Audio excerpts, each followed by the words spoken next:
Hello friends, कैसे हैं आप सभी लोग। आई होप आप सब लोग बिल्कुल ठीक होंगे। चलिए शुरू करते हैं आज की क्लास। आज की क्लास में डिस्कस करने वाले हैं सीटेट फर्स्ट पेपर का आपका ईवीएस का सब्जेक्ट। आज के जो क्लास है उसमें आपको ये पता चल जाएगा कि ईवीएस के किस टाइप के क्वेश्चन पूछे गए थे आपके एग्जाम में। और ये वो पेपर है जो आपका अभी हाल ही में यानी जनवरी में आपका पेपर हुआ था। तो ये जो क्लासेस हम करा रहे हैं, कल हमने आपका सीडीपी फर्स्ट पेपर और सेकंड पेपर कराया था। अगर आप उसको देखते हैं तो आपका सीडीपी का लेवल क्लियर हो जाएगा किस टाइप के क्वेश्चन पूछे गए थे। और आज जो है हम ईवीएस का डिस्कस करने जा रहे हैं। तो ईवीएस में किस टाइप के क्वेश्चन पूछे गए थे, किस सब्जेक्ट किस टॉपिक के किस टाइप के क्वेश्चन पूछे गए थे, सारी चीज़ें क्लियर हो जाएंगी। और आप जब तैयारी करना शुरू करेंगे तब आपको जो है पता चल जाएगा कि हाँ, इस टॉपिक से ज़्यादा क्वेश्चन पूछे गए थे। और जो क्वेश्चन पूछने का तरीका है वो किस तरीके का पूछा जा रहा है वो भी पता चल जाएगा। तो आपको तैयारी करने में थोड़ी सी जो है हेल्प मिल जाएगी। तो जो क्लास इस टाइम हम ले रहे हैं, जो कि प्रीवियस ईयर के जो भी क्वेश्चन उनका एनालिसिस करा रहे हैं, वो बहुत ही इंपॉर्टेंट है। अगर आपने दिया है तो आपको तो पता ही होगा। बहुत सारे लोग हैं जिन्होंने अभी पेपर नहीं दिया है, फर्स्ट टाइम देंगे, तो उनके लिए काफ़ी हेल्पफुल रहेगी। उनको पता चल जाएगा कि क्या लेवल है और किस टाइप के क्वेश्चन पूछे जाते हैं। तो क्लास इंपॉर्टेंट है, शुरू से लास्ट तक देखिएगा ताकि सारी चीज़ें क्लियर हो जाए। और अगर चैनल पर नए हैं, पहली बार विजिट कर रहे हैं, तो चैनल को सब्सक्राइब कर लीजिएगा, क्योंकि सारी जो तैयारी है आपकी सारे सब्जेक्ट की, फर्स्ट और सेकंड पेपर की, वो हम आने वाले दिनों में कराने वाले हैं टॉपिक वाइज। तो देखते हैं आज की क्लास का पहला क्वेश्चन क्या है। ये आपका सीडीपी है। सीडीपी के 30 क्वेश्चन पूछे जाते हैं। अगर आप पेपर सॉल्व करते हैं तो 61 नंबर से आपको सीडीपी के क्वेश्चन देखने को मिलेंगे। ठीक है, पहला क्वेश्चन दिया है कि अल बिरूनी के बारे में निम्नलिखित कथनों में से कौन सा एक कथन सही नहीं है, सही उत्तर चुने। यानी कि निगेटिव पूछ रहा है कि जो अल बिरूनी है, कहीं कहीं अल बिरूनी जो लिखा है अल बरूनी भी रहता है। तो इनके बारे में सही कथन जो है जो सही नहीं है, यानी कि 4 ऑप्शन में 3 ऐसे कथन होंगे जो अल बरूनी के बारे में सही होंगे और एक जो होगा वो सही नहीं होगा। तो हमें क्या बताना है, निगेटिव बताना है। पहला है कि उसने अपने लेखों में भारत में तालाब बनाने की तकनीक की प्रशंसा की थी। जब आप अल बरूनी पढ़ेंगे तब आपको पता चलेगा कि उन्होंने जो है वो भारत आए थे यात्रा पे, तो उन्होंने भारत जो एक लेख लिखा था उसमें बताया था कि भारत के जो तालाब हैं वो किस तरीके से बनाए गए हैं। उन्होंने यहाँ के तालाबों के बारे में प्रशंसा की थी। तो पहला ऑप्शन सही है। दूसरा है कि अल बिरूनी जहाँ से आए थे उसे आजकल उज्बेकिस्तान कहते हैं। तो ये भी सही है, यानी वो जहाँ से आए थे उसको उज्बेकिस्तान कहते हैं, या फिर यूँ कह सकते हैं कि वो उज्बेकिस्तान से आए थे। तो ये भी सही है। तीसरा कि 1000 से भी ज़्यादा साल पहले वो भारत आए थे। आज से 1000 साल पहले जो है वो भारत आए थे, यानी 1000 से अधिक भी जो है टाइम हो गया है जब वो भारत आए थे। तो ये भी सही है। उसने भारत के उस समय के तालाबों के बारे में कुछ भी नहीं लिखा था। ये ऑप्शन आपका गलत है, यानी कि निगेटिव। उन्होंने यहाँ के जो तालाब थे उन्होंने तालाबों को देखा था और उसके बारे में उन्होंने अपने लेख में लिखा था। ये जो है गलत है। तो निगेटिव पूछ रहा है तो निगेटिव ही आपका फोर्थ ऑप्शन सही हो जाएगा। नेक्स्ट क्वेश्चन है कि निम्नलिखित में से कौन सी रणनीति भोजन थीम को पढ़ाते समय पूछताछ को बढ़ावा देती है। जो ईवीएस यानी पर्यावरण अध्ययन का जो थीम होता है उससे क्वेश्चन हमेशा एग्जाम में पूछे जाते हैं। इस बार भी पूछा गया है कि जो भोजन थीम है उसको पढ़ाते समय पूछताछ को बढ़ावा देती है, कौन सी ऐसी रणनीति है वो बताना है। पहला है भारत के विभिन्न क्षेत्रों में उपयोग किए जाने वाले विभिन्न परिरक्षित खाद्य पदार्थों के चित्र दिखाना नहीं होता है। दूसरा है कि छात्रों से विभिन्न खाद्य पदार्थों के चित्र एकत्र करने के लिए कहना, जी नहीं। तीसरा है कि सैंडविच, शिकंजी वगैरह को बिना आग के पकाने का प्रदर्शन करना, ये भी गलत है। फोर्थ ऑप्शन है कि छात्रों से उनके परिवार के सदस्यों की खाने की पसंद का पता लगाने के लिए कहना, ये ऑप्शन बिल्कुल सही होगा। क्यों? क्योंकि जब छात्र जो है अपने परिवार के जो भी सदस्य हैं उनके बारे में पता लगाएंगे कि उनको क्या पसंद है क्या नहीं पसंद है, तो वो एक एक्टिविटी हो जाएगी। और बच्चा जब एक्टिविटी करता है तो चीज़ों को बहुत ही आसानी से समझ जाता है। ये ऑप्शन यानी कि फोर्थ नंबर आपका क्या हो जाएगा, सही हो जाएगा। नेक्स्ट क्वेश्चन है कि एक ईवीएस शिक्षिका ने अपने छात्रों को जानवरों के बारे में पढ़ाया और उन्हें निम्नलिखित कार्य करने के लिए कहा। ठीक है, कौन कौन से कार्य हैं। पहला है आसपास के विभिन्न जानवरों के नाम लिखिए। दूसरा है विभिन्न जानवरों की गतिविधियों का अवलोकन करो। तीसरा है अवलोकन के आधार पर जानवरों की श्रेणियों में वर्गीकृत करो, यानी जो भी जानवर है उनको श्रेणियों में वर्गीकृत करो, अलग करो। और डी नंबर है कि जानवरों को परिभाषित करो। उपरोक्त में से कौन सा प्राथमिक स्तर के छात्रों के लिए उपयुक्त नहीं है, यानी आपको निगेटिव बताना है। ये जो क्वेश्चन है ये आपको थोड़ा सा जो है परेशान करने के लिए यहाँ पे लाइन दे दिया गया है। ये लाइन ऊपर भी दे सकते थे या नहीं यहाँ भी लिख सकते थे, लेकिन यहाँ दिया है। कई बच्चे इसको ध्यान नहीं देते हैं और फिर सही आंसर उसमें करने के चक्कर में परेशान रहते हैं। ठीक है, तो सिंपल सा क्वेश्चन पूछा गया है, निगेटिव बताना है कि एक ईवीएस शिक्षिका है, वो अपने छात्रों को जानवरों के बारे में पढ़ाती है और उसके बाद कुछ जो है कार्य करने के लिए कहती है। तो कौन सा कार्य वो जो है नहीं कहेगी करने के लिए, वही बताना है। पहला कि आसपास के विभिन्न जानवरों के नाम लिखिए, तो ये ऑप्शन सही है। प्राइमरी के बच्चों को अगर जानवर आप पढ़ाना चाहते हैं, जानवर जो टॉपिक होता है उसके बारे में आपने पढ़ाया, तो उसके बाद आप जो है उदाहरण के रूप में ये कह सकते हैं कि आप आपके जो आसपास के जानवर हैं उनका नाम लिखिए, तो ये तो सही है। दूसरा कि विभिन्न जानवरों की गतिविधियों का अवलोकन करो, जो भी जानवर उनके कौन कौन सी एक्टिविटी है, किस प्रकार से वो एक्टिविटी करते हैं, गतिविधि करते हैं, उसके बारे में अवलोकन के लिए कहा, तो ये भी सही है। तीसरा कि अवलोकन के आधार पर जानवरों को श्रेणियों में वर्गीकृत करो, यानी कि जो भी जानवर हैं हर जानवर की अलग अलग जो है एक्टिविटी होती, गतिविधियां होती, तो उनका जो है अवलोकन करना है और उनको क्या करना है, वर्गीकरण करना, सबको अलग अलग बांटना है, तो ये भी सही है। लेकिन जानवरों को परिभाषित करो ये नहीं होता। प्राइमरी में किसी भी जानवर को जो है परिभाषा लिखने के लिए कोई टीचर नहीं कह सकती, ये जो है यानी कहीं भी अगर परिभाषा लिखने की बात करी जाती है तो ये आपका क्या हो जाएगा, निगेटिव हो जाएगा।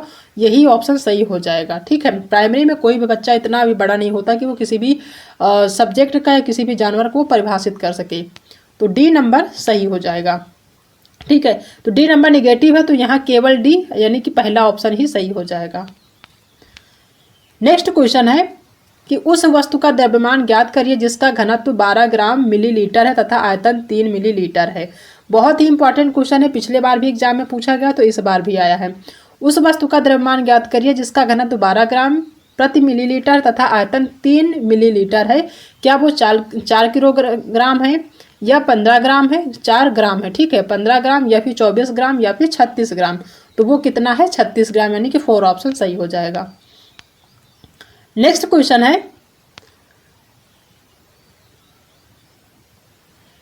कथन फर्स्ट और कथन सेकंड के रूप में दिया है कि ईवीएस पाठ्यक्रम को 6 थीम में बांटा गया है। पानी, आपसी संबंध, भोजन, यातायात, आवास एवं वस्तुएं कैसे कार्य करती हैं। 6 थीम में तो बांटा गया है, लेकिन ये सभी 6 थीम नहीं है। ठीक है, ये जो है सभी 6 थीम नहीं है। थीम जो है 6 होते हैं, लेकिन वो अलग अलग होती हैं। कुछ इसमें जैसे पानी, आपसी संबंध, भोजन, यातायात, आवास एवं वस्तुएं, यातायात नहीं है। बाकी इसमें सारे जो थीम होते हैं वो सभी हैं। पानी भी है, आपसी संबंध, लेकिन भोजन भी है, लेकिन यातायात जो है ये आपका जो 6 थीम है उसमें से एक नहीं है, तो ये ऑप्शन क्या हो जाएगा, गलत हो जाएगा। दूसरा दिया है कि ईवीएस की थीम बच्चों के जीवन के बहुत करीब होता है। ठीक है, तो ये सही है काफ़ी हद तक कि ईवीएस का जो थीम है बच्चों के काफ़ी करीब होता है, यानी पानी से संबंधित होता है, उनके परिवार से संबंधित होता है, उनके भोजन से संबंधित होता है और जो प्रतिदिन कार्य करते हैं उनसे संबंधित होता है। लेकिन यातायात उनसे संबंधित नहीं होता, क्योंकि बच्चे इससे कोई लेना देना नहीं होता। तो आपका पहला गलत है और दूसरा सही है। ठीक है, तो इसमें ऑप्शन जो होगा कथन 1 गलत है एवं कथन 2 सही है, तो पहला ही ऑप्शन इसका सही हो जाएगा। नेक्स्ट क्वेश्चन है कि जौहर से संबंधित निम्नलिखित में से कौन सा एक कथन सही है। सही उत्तर को बताना। जो जौहर है उससे संबंधित कौन सा कथन सही है। पहला है कि यह नदियों से पानी इकट्ठा करता है। जी नहीं। यह समुदाय आधारित वर्षा जल संचयन प्रणाली है। ये जो है जो जौहर है ये समुदाय आधारित वर्षा जल संचयन प्रणाली होता है, ना कि पानी से अशुद्धियों को फिल्टर करता है और ना ही आसपास के कुओं में जमीन पानी को या जमीन के पानी को इकट्ठा करता है, तो ये गलत है।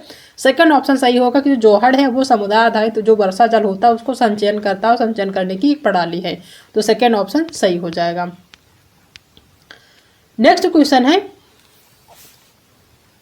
कि कक्षा 5 की ईवीएस शिक्षिका नीना अपने छात्रों को एक समूह असाइनमेंट देती है कि उन्हें पास के कृषि फार्मों का दौरा करना है और कृषि के दौरान किसानों द्वारा उपयोग किए जाने वाले उपकरणों और उनके द्वारा उगाई जाने वाली फसलों के बारे में जानकारी प्राप्त करनी है। उन्हें फोटो भी कलेक्ट कर रिपोर्ट तैयार करनी है। यहाँ कौन सी प्रक्रिया, कौशल और सीखने के संकेतक शामिल हैं।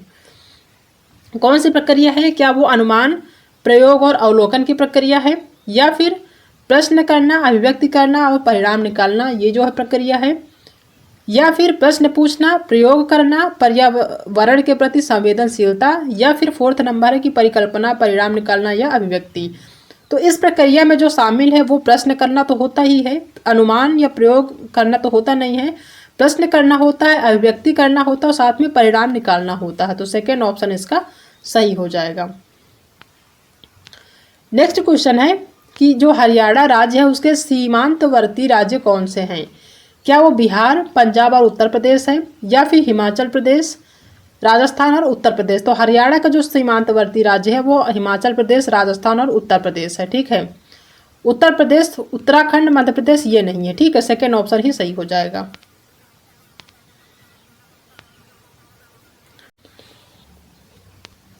नेक्स्ट क्वेश्चन है कि निम्नलिखित में से कौन सा समूह प्राथमिक स्तर पर ईवीएस के थीमों को दर्शाता है? ईवीएस के कौन कौन से थीम है ये बताना है। पहला है आवास, यात्रा, चीजें जो हम बनाते हैं और करते हैं, तो पहला ऑप्शन सही है। दूसरा है मौसम, मौसम नहीं होता है। भोजन होता है, पदार्थ नहीं होता है। परिवार और मित्र, यात्रा और प्राकृतिक संसाधन नहीं होता है। तो ये ऑप्शन गलत होंगे तीन, पहला ही ऑप्शन सही हो जाएगा। नेक्स्ट क्वेश्चन है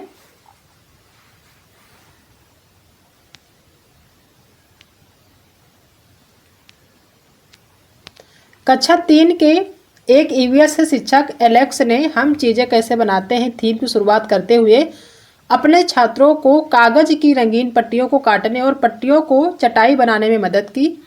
एक सुंदर चटाई बनाने के लिए किनारों को एक साथ चिपकाया जाता है। निम्नलिखित में से किस उद्देश्य से एलेक्स को अपने छात्रों को ध्यान केंद्रित करने में मदद करनी चाहिए? ठीक है, ये बताना है। पहला है कि रंग पैटर्न के बारे में सीखना और सौंदर्य बोध विकसित करना, बिल्कुल सही ये होता है। दूसरा है कि इस गतिविधि को बुनकरों द्वारा की जाने वाली बुनाई से संबंधित करना, ये भी सही है क्योंकि एक्टिविटी कर रहे हैं। तीसरा है कि चटाई को बनाने की विधि के चरणों को याद करना, याद करना नहीं होता है। डी नंबर है कि आकर्षण रंगों के पेपर चुनना और स्ट्रिप्स को, जो भी स्ट्रिप्स हैं उसको पूरी तरह से काटना सीखना, ये भी सही है। यानी सी नंबर आपका गलत है, बाकी ए, बी और डी आपका सही है। तो ए, बी, डी आपका सेकेंड नंबर आपका सही हो जाएगा। नेक्स्ट क्वेश्चन है कि ईवीएस की पाठ्य पुस्तकों को विद्यार्थी स्कूल के जीवन को उनके बाहर के जीवन से जोड़ने की एनसीएफ 2005 की सिफारिश को प्रतिबिंबित करना चाहिए। इसका क्या अर्थ है? इसका क्या अर्थ है ये बताना है। पहला है कि शिक्षकों को पाठ्य पुस्तकों को, जो शिक्षक है उनको पाठ्य पुस्तकों को शिक्षण अधिगम संसाधनों में एक संसाधन के रूप में उपयोग करने की आवश्यकता है, जी नहीं। दूसरा कि विद्यार्थी ईवीएस के महत्वपूर्ण अवधारणाओं को याद करने के लिए बाध्य है, याद करना तो होता ही नहीं है, आपका निगेटिव होता है वर्ड। तीसरा कि पाठ्य पुस्तक ज्ञान का एकमात्र स्रोत है, ये भी गलत है, ज्ञान का एकमात्र स्रोत पाठ्य पुस्तक ही नहीं होता है। फोर्थ नंबर है कि पाठ्य पुस्तकें विद्यार्थियों को उनके आसपास के सभी स्रोतों के माध्यम से ज्ञान का निर्माण करने में सहायता करती हैं, बिल्कुल सही। जो पाठ्य पुस्तकें होती हैं वो विद्यार्थियों को उनके आसपास जो भी स्रोत हैं, जो भी माध्यम है उनके द्वारा जो है ज्ञान का निर्माण करने में सहायक होती है, ना कि एकमात्र स्रोत होती हैं। तो फोर्थ ऑप्शन इसका क्या हो जाएगा? सही हो जाएगा। नेक्स्ट क्वेश्चन है कि डॉक्टर जो है मरीजों में मलेरिया की पहचान के लिए खून की जांच कराने के लिए निर्देशित करते हैं। खून की जांच से क्या पता चलेगा? ठीक है, उसमें उपस्थित जीवाणुओं का पता चलेगा या फिर उसमें उपस्थित हीमोग्लोबिन का पता चलेगा? तो हीमोग्लोबिन का तो पता चलता नहीं। उसमें उपस्थित लौह तत्व की मात्रा का भी नहीं पता चलेगा, मलेरिया के लिए लौह तत्व की मात्रा नहीं पता चलता है। उसमें मादा मच्छर के अंडों की उपस्थिति का पता चलेगा, ये भी गलत। इसमें पहला ही सही होगा कि उसमें उपस्थित जीवाणुओं का पता चलेगा कि कौन से जीवाणु इसमें हैं, जिसके माध्यम से पता चलेगा कि बच्चे को मलेरिया है। तो पहला ही ऑप्शन सही हो जाएगा। नेक्स्ट क्वेश्चन है कि निम्नलिखित में से कौन सा बाल केंद्रित रणनीतियों का सबसे अच्छा निम्नलिखित में से कौन बाल केंद्रित रणनीतियों को अच्छा दर्शाता है, कौन सा है वो बताना है। ठीक है, पहला है ऑप्शन चर्चा। ठीक है, तो चर्चा तो होता है बाल केंद्रित रणनीतियों में जो सबसे अच्छा दर्शाता है, जो आपस में चर्चा करते हैं, ये होता है। दूसरा है प्रदर्शन, तीसरा है व्याख्यान और चौथा सर्वेक्षण। तो जो बाल केंद्रित रणनीतियों का जो सबसे अच्छा दर्शाता है वो होता है आपका चर्चा और साथ में होता सर्वेक्षण, ना कि व्याख्यान और प्रदर्शन करना। तो आपका पहला ही ऑप्शन सही हो जाएगा। नेक्स्ट क्वेश्चन है कि रवि ने एक गिलास में जल लिया, उसमें उसने एक साबुत नींबू डाल दिया, फिर वह उस गिलास में बहुत सारा नमक डालता है, आधा चम्मच एक बार में। कुछ समय पश्चात उसने पाया कि, ठीक है, यानी वो जो रवि है वो एक्टिविटी कर रहा है कि एक गिलास लिया है, ठीक है, एक गिलास है, उसमें क्या किया है, जल लिया है, उसके बाद उसमें एक नींबू डाल देता है, फिर उसमें गिलास में बहुत सारा नमक डालता है, ठीक है, जो पानी होता है उसी में नमक मिलाता है। उसके बाद वो देखता है कि क्या जो नींबू हो कैसी एक्टिविटी करता है, ठीक है। पहला ऑप्शन दिया है कि नींबू गिलास के बीचों बीच चला जाता है, जी नहीं।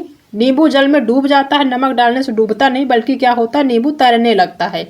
जब आप एक गिलास लेंगे, उसमें आप पानी डालेंगे, पानी डालने के बाद अगर आप बहुत सारा नमक डालते हैं, नमक डालने के बाद नींबू डालते हैं या पहले नींबू डालने के बाद जो है उसमें नमक डालते हैं, तो नमक की अधिकता की वजह से क्या होता है कि जो नींबू होता है वो जो है तैरने लगता है। तो सी ऑप्शन इसका सही हो जाएगा। नेक्स्ट क्वेश्चन है कि दिए गए कथनों को ध्यानपूर्वक पढ़ें एवं सही विकल्प चुनें। कथन दिया है, ठीक है, कथन से संबंधित क्वेश्चन आपको देखने को मिल रहे हैं हर पेपर में, तो इस चीज़ को ध्यान रखना है। कथन दिया है कि जाइलम जल और खनिजों को जड़ों से ही पौधे के बीच बाकी हिस्सों तक पहुंचाता है। हाँ, बिल्कुल सही है। जो जाइलम है वह जल और खनिजों को जड़ों से पौधे के बाकी हिस्सों तक पहुंचाता है, जड़ के माध्यम से बाकी हिस्सों तक पहुंचाता है, तो यह सही है। कथन भी है कि फ्लोएम भोजन को पत्तियों से पौधे के विभिन्न भागों में स्थानांतरित करता है, तो ये भी सही है, यानी कथन ए और बी दोनों सही हैं, तो सेकेंड ऑप्शन इसका सही हो जाएगा। नेक्स्ट क्वेश्चन है कि व्यापक मूल्यांकन का अर्थ है एक छात्र का मूल्यांकन करने का समग्र तरीका। जिस तरीके से एक ईवीएस शिक्षक ईवीएस में व्यापक मूल्यांकन के लिए अपने छात्रों का आकलन कर सकता है वह क्या है, यानी आकलन करने के कौन कौन से तरीके होते हैं जो कि एक शिक्षक करता है बच्चों के लिए। क्या वो पोर्टफोलियो होता है, तो बिल्कुल सही, पोर्टफोलियो के माध्यम से भी आकलन किया जा सकता है। दूसरा है शिक्षकों का अवलोकन, यानी जो शिक्षक अवलोकन करते हैं ये भी होता है। तीसरा है कि अर्धवार्षिक और वार्षिक परीक्षा के द्वारा अवलोकन किया जाना, तो ये भी होता है। और फोर्थ है कि गतिविधियों के मूल्यांकन के लिए रेटिंग स्केल, तो ये भी सही है, ठीक है। तो इसका चारों ऑप्शन सही है और इसमें उपर्युक्त फोर्थ या उपर्युक्त सभी नहीं दिया हुआ है, लेकिन इसका चारों ऑप्शन सही होगा। अगर आप कोई भी ऑप्शन लगाए हैं तो इसमें कि आपको जो है बोनस एक नंबर दिया जाएगा। एनसीईआरटी के जो आपका आंसर की है उसमें फोर्थ नंबर, यानी चारों हैं, ठीक है, चारों सही है, तो आपका चारों सही हो जाएगा। अगर कोई भी आप एक लगाए हैं तो उसमें आपको आंसर मिलेगा, नंबर मिलेगा, कटेगा नहीं, ठीक है, इस चीज़ को ध्यान रखिएगा। नेक्स्ट क्वेश्चन है कि रेशम का कीड़ा अपनी मादा को उसकी गंध से कई किलोमीटर दूर से ही पहचान लेता है। तो हाँ, बिल्कुल सही, जो रेशम का कीड़ा होता है वो जो उसकी मादा होती है उसको उसकी जो गंध होती है उसको जो है गंध की वजह से उसको कई किलोमीटर दूर से ही पहचान लेती है। मान लीजिए जो मादा कीड़ा है यहाँ पे है, तो कोई भी अदर कीड़ा जो होता है उसको यहाँ रहता है तो भी वो पहचान लेता है उसकी गंध से, ठीक है, जो एक प्रकार की सुगंध छोड़ते हुए निकलते हैं उससे वो पहचान लेता है। तो ये पहला ऑप्शन सही होगा, यानी ए आपका कारण सही है। दूसरा है कि कुछ मादा कीड़े फेरीमोनस छोड़ते हैं जिसकी गंध को नर कीड़े पहचान लेते हैं, तो ये भी आपका सही है और सही भी है, साथ में क्या है इसको जो है सही व्याख्या भी करता है। तो ए दोनों कथन यानी कि ए और आर सही है तथा आर जो है एक ही सही व्याख्या करता है, तो सेकेंड ऑप्शन सही हो जाएगा। ये सारे क्वेश्चन हमने आपको पढ़ाए थे, वहीं से आपके क्वेश्चन पूछे गए हैं। थोड़ा सा पूछने का जो तरीका है वो थोड़ा सा चेंज हुआ है, यानी डायरेक्ट क्वेश्चन नहीं पूछे गए हैं, ठीक है। नेक्स्ट क्वेश्चन है कि प्रत्येक परिवार में सदस्यों की संख्या और पानी की अनुमानित मात्रा की खपत का पता लगाने के लिए छात्र अपने घर और पड़ोस में एक सर्वेक्षण करते हैं। इस गतिविधि के माध्यम से कौन से कौशल की प्रक्रियाएं विकसित की जाती है, यानी कि वो जो पानी है उसकी जो खपत हो रही है उसका पता लगाने के लिए छात्र जो अपने आसपास घर के एक सर्वेक्षण करते हैं। तो जो ये एक्टिविटी करते हैं, जो गतिविधि करते हैं, उसको क्या कहेंगे, कौन सी प्रक्रिया कही जाएगी या कौन सा कौशल कहा जाएगा, ठीक है। तो ऑप्शन देखते हैं। ऑप्शन दिया है अनुमान, प्रयोग या अवलोकन, तो अनुमान तो होगा नहीं। दूसरा प्रश्न पूछना, प्रयोग करना, पर्यावरण के प्रति संवेदनशीलता, जी नहीं। तीसरा पूछताछ, परिणाम निकालना और अभिव्यक्ति, ये ऑप्शन आपका थर्ड ऑप्शन सही हो जाएगा कि वहाँ पे अगर सर्वेक्षण के लिए जाते हैं तो सबसे पहले पूछताछ करेंगे, उसके बाद जो भी रिजल्ट निकलेगा उसकी अभिव्यक्ति करेंगे, तो थर्ड ऑप्शन क्या हो जाएगा, सही हो जाएगा। नेक्स्ट क्वेश्चन है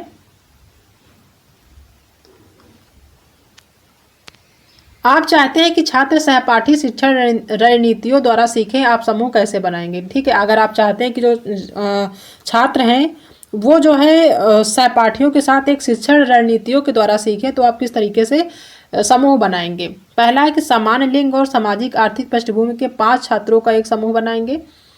दूसरा है कि 4-5 छात्रों के रोल नंबर के अनुसार समूह बनाएंगे। तीसरा ऑप्शन है कि परीक्षा में प्राप्त अंकों के अनुसार छात्रों का एक समान समूह बनाएंगे। और चौथा कि भागीदारी और सहयोग के आधार पर एक विषम समूह बनाएंगे। बिल्कुल सही, सभी का भागीदारी होना चाहिए, सभी के सहयोग के द्वारा एक विषम समूह बनाएंगे, तो फोर्थ ऑप्शन सही हो जाएगा, जिसमें बच्चों का सहयोग भी है और उनकी भागीदारी भी होनी चाहिए, तो फोर्थ ऑप्शन सही हो जाएगा। नेक्स्ट क्वेश्चन अभिकथन और कारण में दिया है कि अभिकथन है कि थीम जो है परिवार और मित्र एक थीम है, ईवीएस में एक प्रमुख थीम है। ठीक है, परिवार और मित्र आप सभी को पता है एक थीम है ईवीएस का, और पौधों और जानवरों को परिवार और मित्र के उप थीम के रूप में प्रस्तुत किया गया है, तो बिल्कुल सही है। ईवीएस में कुछ थीम है और कुछ उप थीम है, तो जो परिवार और मित्र है ये थीम है, और जो पौधे और जो जानवर है ये क्या है, उप थीम है, तो ये सही है, अभिकथन सही है। दूसरा है कि थीम के द्वारा मनुष्य और जीवन के अन्य रूपों की अन्योन्याश्रितता पर प्रकाश डाला गया है, तो ये भी सही है। इसी थीम की बात कर रहा है और इससे रिलेट भी कर रहा है, तो मतलब दोनों आपका अभिकथन और कारण सही है। तो अभिकथन और कारण दोनों सही है, और कारण जो है अभिकथन की सही व्याख्या करता है, तो सेकेंड ऑप्शन सही हो जाएगा। नेक्स्ट क्वेश्चन है कि घर शीर्षक से संबंधित निम्नलिखित कथनों में से कौन सा एक कथन सही नहीं है, यानी निगेटिव बताना है। पहला है कि यह तालाब आज भी प्रयोग में है, जी नहीं, जो घर शीर्षक तालाब है वो आज प्रयोग में नहीं है, ये आपका निगेटिव है। दूसरा है कि जैसलमेर राजा घड़सी ने इसे बनाया था, हाँ ये बिल्कुल सही है, राजा घड़सी जो थे उन्होंने बनवाया था, तभी इसका नाम घड़सीसर बना या पड़ा। यह लगभग 650 साल पहले बनाया गया था, तो ये भी सही है। यह 9 तालाबों से जुड़ा हुआ है, तो ये भी सही है। यानी दूसरा, तीसरा, चौथा ये आपका सही है। निगेटिव जो है पहला ही ऑप्शन आपका सही हो जाएगा, क्योंकि ये निगेटिव है और निगेटिव ही यहाँ पे पूछ रहा है। नेक्स्ट क्वेश्चन है कि लगभग 4700 वर्ष पूर्व सिंध तथा इसकी सहायक नदियों के किनारे कुछ आरंभिक नगर फले फूले। कहने का मतलब कि लगभग 4700 वर्ष के आसपास जो है जो नगर बसाए जाते थे वो नदियों के किनारे बसाए जाते थे, तो ये ऑप्शन आपका सही है। दूसरा है कि गंगा तथा इसकी सहायक नदियों के किनारे नगरों का विकास लगभग 1500 वर्ष पूर्व हुआ था, तो ये ऑप्शन गलत है। तो इसमें पहला सही है और दूसरा गलत, यानी ए सही है और बी गलत है, तो ए सही है किंतु बी गलत है, आपका फोर्थ ऑप्शन सही हो जाएगा।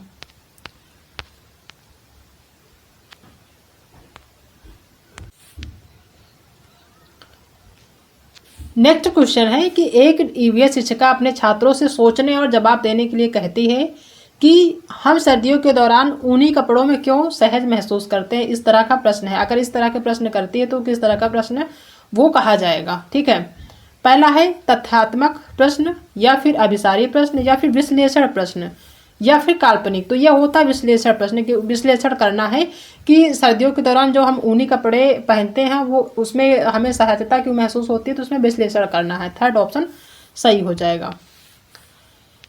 नेक्स्ट क्वेश्चन है कि पोचमपल्ली बहुत ही इंपॉर्टेंट है, हमने इसको पढ़ाया भी था कि जो पोचमपल्ली है खूबसूरत डिजाइन की चमकदार रंगों की साड़ियों और विशेष प्रकार की बुनाई जिसे भी पोचमपल्ली कहते हैं, यानी जो भी बुनाई की जाती है उसे पोचमपल्ली ही कहते हैं, के लिए विख्यात जिला है। ये जो पोचमपल्ली है कौन से जिला में विख्यात है ये बताना है। क्या वो तेलंगाना है, या फिर तमिलनाडु है, या फिर कर्नाटक, या फिर महाराष्ट्र, तो वो है कौन सा, तेलंगाना।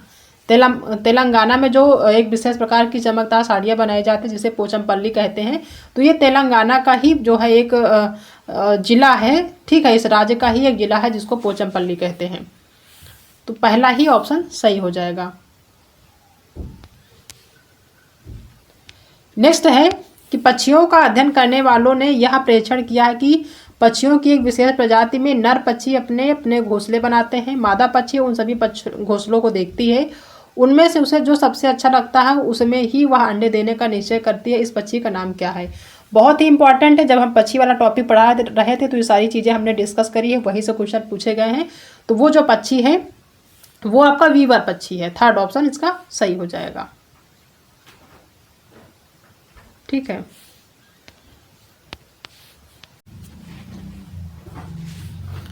नेक्स्ट क्वेश्चन है कि मधुमक्खियों के छत्तों के बारे में नीचे दिए गए कथनों पर विचार कीजिए। पहला है कि मधुमक्खियां शहद के छत्तों में रहती हैं, हर छत्ते में एक रानी मक्खी होती है जो अंडे देती है, ये ऑप्शन सही है। दूसरा कि छत्ते में कुछ नर मक्खी भी होते हैं जो छत्ते के लिए श्रमिक के रूप में विशेष कार्य करते हैं, गलत है। तीसरा कि छत्ते में अधिकांश मादा मक्खियाँ होती हैं, मादा मक्खियाँ श्रमिक मक्खियाँ होती हैं, ये भी गलत है। श्रमिक मक्खी जो होती है वो शहद के लिए, रस की खोज के लिए लीची के फूलों के चारों ओर चक्कर लगाती है और रस प्राप्त करती है, ये सही है।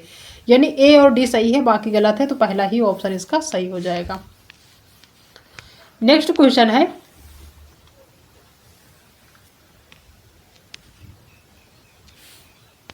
कि कथन ए है कि बोरा जो है असम में उपयोग की जाने वाले धान का एक सामान्य प्रकार है, तो बिल्कुल सही, एक धान का सामान्य प्रकार है। दूसरा है कि धान की खेती चिकनी मिट्टी में अच्छी होती है एवं इस फसल को प्रचुर मात्रा में पानी चाहिए, तो बिल्कुल सही। ये जो धान होता है उसको जो है उगाने के लिए प्रचुर मात्रा में पानी चाहिए और ये जो है वो चिकनी मिट्टी में ही होती है, तो दोनों आपका सही, यानी ए और बी सही है, तो आपका सेकेंड ऑप्शन सही हो जाएगा।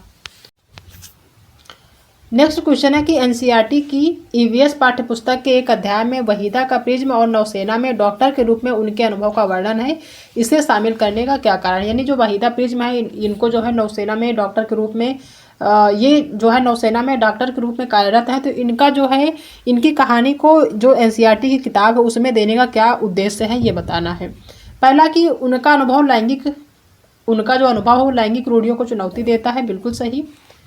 कि लड़कियां कुछ भी कर सकती है, तो ये सही है। दूसरा है कि उसकी कहानी सशस्त्र बलों में एक चिकित्सा अधिकारी के रूप में जीवन की एक झलक देती है, तो ये भी सही है।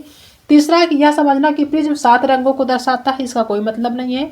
डी नंबर है कि उसके सामने आने वाली कठिनाइयां और उससे निपटने के तरीकों को समझना, ये भी सही है। यानी ए, बी और डी आपका सही है, बाकी आपका गलत है सी नंबर, तो बी, डी, ए आपका पहला ही ऑप्शन सही हो जाएगा। नेक्स्ट क्वेश्चन है कि सीमा एक ईवीएस शिक्षिका ने अपने छात्र के लिए या छात्रों के लिए चिड़ियाघर एक क्षेत्र भ्रमण यानी कि घुमाने ले जाती है का आयोजन किया। निम्नलिखित में से कौन चिड़ियाघर की यात्रा के लिए सबसे उपयुक्त उद्देश्य है? पहला कि चिड़ियाघर के जानवरों के नाम याद करना, तो याद करना नहीं होता है, गलत होगा। दूसरा है कि जानवरों से संबंधित अवधारणाओं को जोड़ना, ये सही है। तीसरा है कि प्रक्रिया कौशलों को बढ़ाना, तो ये भी आपका ऑप्शन सही है, प्रक्रिया जो कौशल होते हैं उनको बढ़ाना। तीसरा है कि चिड़ियाघर में छात्रों के सीखने का आकलन करना, तो ये भी सही है। यानी आपका बी, सी और डी सही है, ए आपका गलत है, तो बी, सी, डी आपका थर्ड ऑप्शन में दिया है, यही ऑप्शन आपका सही हो जाएगा। ठीक है, तो ये सारे 90 क्वेश्चन हैं जो कि आपके फर्स्ट पेपर ईवीएस के पूछे गए हैं और आई होप कि आप सभी को आज की क्लास पसंद आई होगी, आपको सभी को समझ में आया होगा कि किस टाइप के क्वेश्चन पूछे जा रहे हैं। अब पहले क्या होता था कि आप चीज़ों को रट लेते थे, सीधे सीधे क्वेश्चन पूछे जाते थे, अब आपको उसी सिलेबस से क्वेश्चन पूछे जाते हैं, लेकिन पूछने का जो तरीका वो थोड़ा सा डिफरेंट कर दिया गया है और थोड़ा सा टाइम टेकिंग जो है पेपर बनाया गया है। तो इन सभी से निपटने के लिए ये सारी चीज़ें जो है आपको सही लगे, आप एग्ज़ाम सही तरीके से जो है क्लियर कर पाए, तो उसके लिए आप अभी से पढ़ना शुरू कर देंगे, तब आपका एग्ज़ाम निकलेगा। अदरवाइज आपका एग्ज़ाम नहीं निकलेगा, क्योंकि जो चीज़ें पूछी जा रही हैं आपके सिलेबस से ही है, लेकिन पूछने का जो तरीका वो थोड़ा सा टाइम टेकिंग है। तो आपको समझ में आता रहेगा, सारी चीज़ें आपको आती रहेंगी, लेकिन आप टाइम का जो यूज है वो नहीं कर पाएंगे। ठीक है, तो आई होप आप सभी को वीडियो पसंद आई होगी आज की। अगर आज की क्लास पसंद आई तो क्लास को लाइक करिएगा, अपने दोस्तों में शेयर करिएगा। अगर आप चैनल पर नए हैं तो चैनल को सब्सक्राइब करना बिल्कुल भी मत भूलिएगा। मिलते हैं नेक्स्ट क्लास में एक नए टॉपिक के साथ, तब तक अपना ध्यान रखिएगा।